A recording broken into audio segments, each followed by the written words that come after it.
My dear, don't underestimate any issue that will arise in your dating relationship, because marriage will not solve that problem.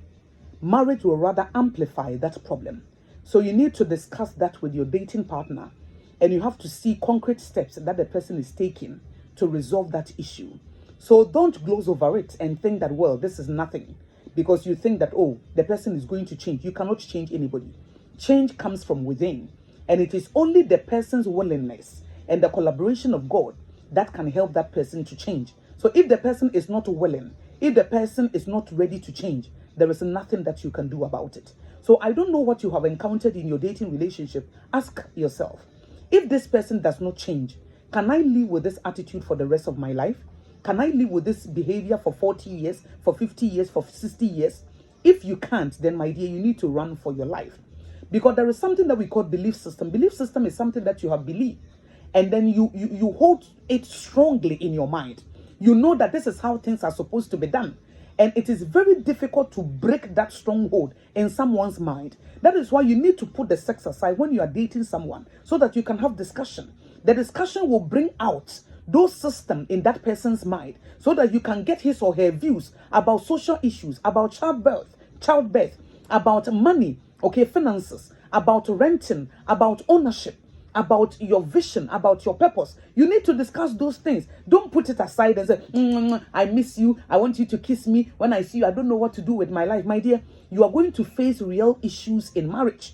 So don't underestimate those issues. You need to discuss it, so that when you discuss it, you will know what the person thinks about that, so that you can take a step, you can take a decision and say, well, I want to continue this, or I don't want to continue this. So please, learn to know the belief systems, so that if you don't agree, then you can find a way, or you can ask the person if he or she is ready, okay, to pull down that stronghold, so that both of you can have a wonderful relationship. So for instance, maybe the person was the family that maybe that man comes from, or the boy comes from, they have this notion that you don't have to pamper a woman.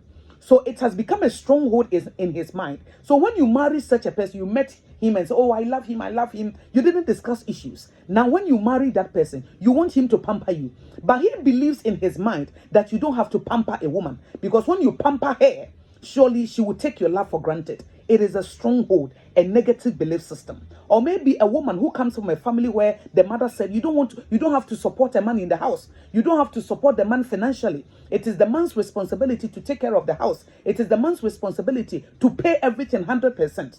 And then you wanted a career woman. You married this woman, and then you wanted her to support you with something. Maybe pay the light bill or the water bill, so that you can pay the school fees. And then she will tell you, my dear, my mother told me that you don't have to support a man financially at home. Why? It's a negative belief system. It has been formed in her mind since her childhood.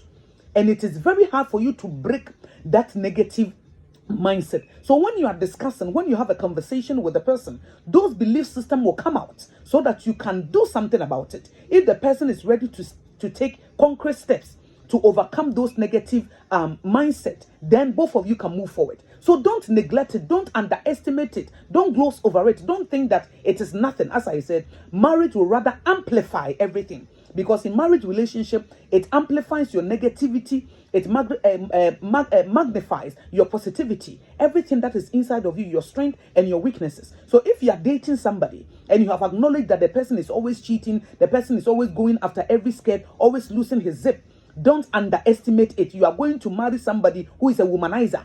If you have seen this girl and she disrespects you, she doesn't regard you, she doesn't regard your opinion, she is so self-centered, don't think that, oh, I love her, and you put that aside. Remember, that feeling that you are having will not save you at a time when that lady decide to disrespect you in your marriage. So please, whatever that you have encountered in your dating relationship, make sure that you guys, you have to sit down, you have to discuss it. Put the sex aside. As I said, you are going to live with this person for 40 years and 50 years. The sex is waiting for you. Why are you rushing?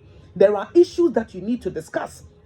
Oh, I love him. Oh, I love her. But he smokes, she smokes. And then you underestimate it and you put it aside. A smoker who is going to train up your kids. My dear, please, you need to remember that there are certain foundational principles that you need to understand about marriage. And sometimes anybody who is married When you talk to them, they will tell you that I saw this when we were dating, but I underestimated that problem. I thought that I can change him or her. As I say, you cannot change anybody. Change comes from within. It has to come from the person. The person must know that this thing is wrong and I want to change. But if the person is not willing to change, even God himself cannot even help that person. So I want you to know that anything that you have encountered in your dating relationship, please talk about it, have a conversation about it, have a chat about it, and then find out, ask questions. If there is any social issue on social media, ask the person that you're dating, your dating partner, what do you think about this issue? What do you think about polygamy? What do you think about childbearing? What do you think about renting? What do you think about ownership? What do you think about finance? What do you think about all the real issues that you're going to face in your marriage? Don't underestimate any issue that comes up in your dating relationship, because that thing is going to be a mountain when both of you are together in a covenant relationship.